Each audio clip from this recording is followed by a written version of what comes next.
Hello class, organisational behaviour part 35 में हम effect consequences of stress के बारे में बात करेंगे कि अगर स्ट्रेस होगा तो क्या होगा। देखिए, इसमें इन्होंने ये लिखा है, stress can lead to positive and negative, मतलब पॉजिटिव इफेक्ट भी उसका है और निगेटिव भी है। ठीक है, अगर पॉजिटिव इफेक्ट है तो बड़ा अच्छा रहेगा, एनर्जी बढ़ेगी, मोटिवेशन बढ़ेगी, इंथुसियाज्म बढ़ेगा।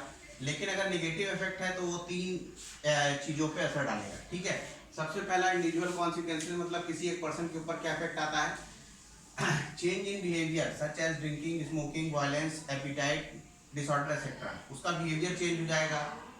शराब वराब पीने लगेगा, स्मोक करने लगेगा, वायलेंस हो जाएगा, खाना पीना का सिस्टम गड़बड़ा जाएगा। फिर इसके अलावा एक और हो सकता है change in mental health, mental health है उसकी चेंज हो जाए। ठीक है, और वेलबींग, स्लीपिंग प्रॉब्लम क्रिएट हो जाए, फैमिली प्रॉब्लम भी क्रिएट हो सकती है। कभी कभी ऐसा हो सकता है कि मेडिकल प्रॉब्लम हो जाएगी, जैसे सर दर्द, बैक, पीछे का पीठ का दर्द, heart disease etcetera. Organisational consequences भी होंगे। ऑर्गेनाइजेशनल कॉन्सिक्वेंसेस में अगर हम बात करें तो डायरेक्ट इनडायरेक्ट दोनों इम्पैक्ट पड़ता है। जैसे there is decline in performance, उसकी जो ऑर्गेनाइजेशन की जो क्षमता है वो कम हो जाएगी। There is change in attitude, उसका एटीट्यूड चेंज हो जाएगा और काम से वो भागने की प्रवृत्ति अपना लेगा। और वायलेंस भी कर सकता है, एग्रेशन, थेफ्ट, ये सब। एक और चीज होती है जिसको कहते हैं बर्नआउट। बर्नआउट क्या है? It is general feeling of exhaustion that develop within when an individual simultaneously experience too much pressure और too few sources of satisfaction, मतलब प्रेशर बहुत ज्यादा हो आदमी के ऊपर और बहुत कम सोर्सेज हो उससे कोप अप करने के लिए। अब इसका सिम्टम क्या होता है? एग्जॉशन रहेगा, थकावट रहेगी, नेगेटिव सेल्फ इवैल्यूएशन होगा।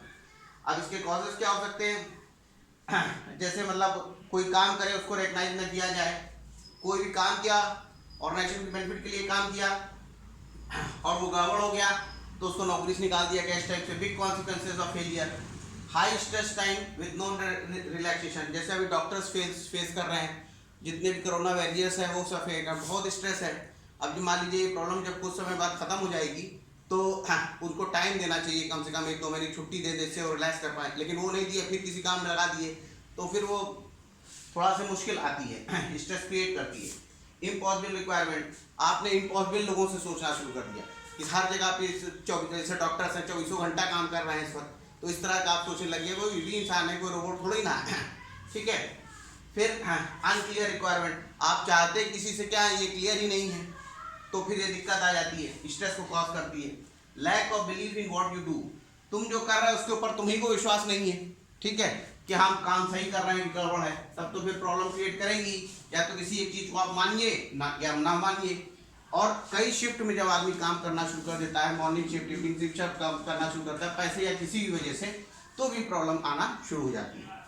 तो ये इफेक्ट और कॉन्सिक्वेंसेस स्ट्रेस के ऊपर हमने बात की। ठीक है, इसके आगे का नेक्स्ट टर्न पे। Okay, thank you.